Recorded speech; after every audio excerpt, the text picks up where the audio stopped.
External ventricular device-associated infections.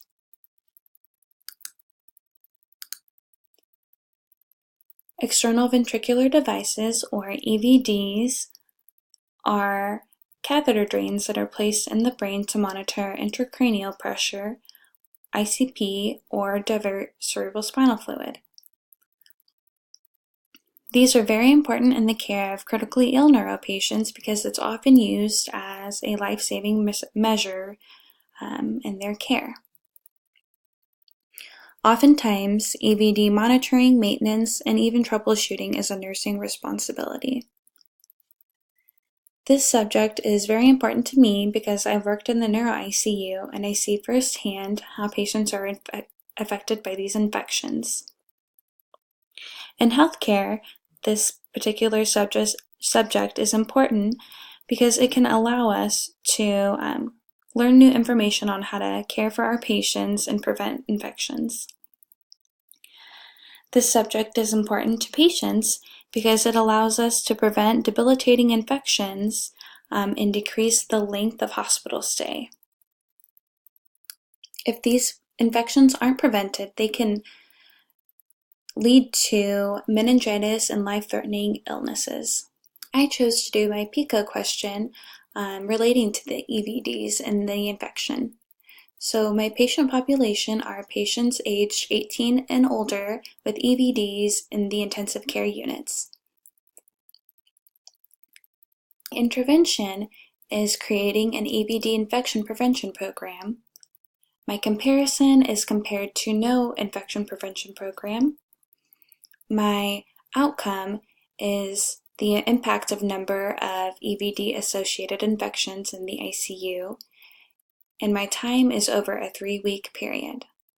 In the entirety, my PICO question reads, for patients aged 18 and above with EVDs in the intensive care environment, does creating an EVD infection prevention program, compared to none, impact the number of EVD-associated infections in the ICU over a 3-week period?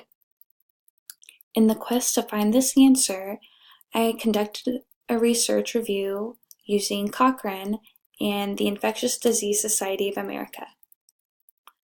While looking through Cochrane, I searched EVD infection prevention and betadine, and I received 7,928 results. In order to narrow those down, I used the filters of neurosurgery and infectious disease. This narrowed my results down to 2. While searching in the Infectious Disease Society of America database, I initially had 1,089 results. After using the filters of cleansing and protocol, I then yielded 17 results. My Boolean operators were external ventricular drain and infection prevention and care. My inclusions were that I wanted my research to be academic journals, I would like them to be published within 10 years, and I wanted to see a full text. It was important for me to gather quality research from professionals who had experience caring for these patient populations. I also wanted my research to be current in order to make sure that my research was up to date, so I made sure to narrow my research dates for 10 years. Lastly, it was important to me that the research was created by multidisciplinary teams who each had a perspective to add to the research. Each of my research articles had similar goals. The main goal is to determine the best way to care for EVDs to prevent infection. Other similarities that they had were their inclusion criteria. They excluded patients who had any access to CSF within their stay, and this included meningitis, lumbar drains, lumbar punctures, and ventriculoperitoneal shunts. They also each identified important factors that they could lead to CNS infections, and they each searched for EVD care guidelines.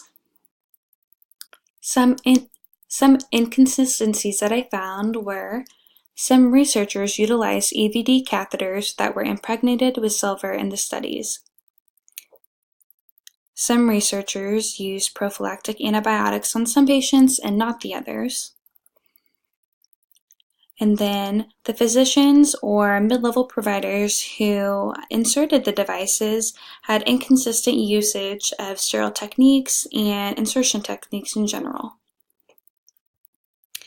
Also, there were inconsistencies in the EVD preparation site. So some providers decided to shave hair, some providers left hair while they drilled, some providers opted for dressings covering after the insertion, and some providers opted to leave the insertion site open to air. Further research is warranted to determine the correlation between infection rates and genders. Studies also need to be completed to determine if the length of time the EVD is in place increases the risk of infection. Some limitations that I found were, since EVD insertion is not as common as central lines or other, various procedures, the incidence of EVD-associated infection rates were pretty limited to find. Another limitation was the inability to monitor the technique or sterile technique when used when accessing the lab portions on the EVDs. They were not able to clearly, watch every nurse or every provider who accessed the ports to make sure they were using sterile technique when taking CSF. And lastly, a limitation was found between the known and unknown comorbidities of the patients and their immunosuppression.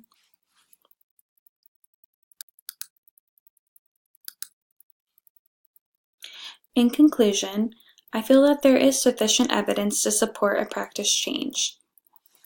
It was found that the risk of infection increased when there were multiple accesses to the lab portions of the EVD ports. It was also found that silver impregnated catheters did decrease risk of infection. It was also found that women had a decreased risk of EVD infections, and that preparation of the site did not affect the infection rates, nor did the amount of dressings or lack of dressings affect the infection rates. I did not find a guideline throughout my research supporting any evidence that there was a current practice or guideline. However, I do believe that it would be beneficial to standardize EVD care. It's important to decrease the amount of times an EVD port is accessed, and I think that the use of silver impregnated catheters would also help greatly reduce the infection risk.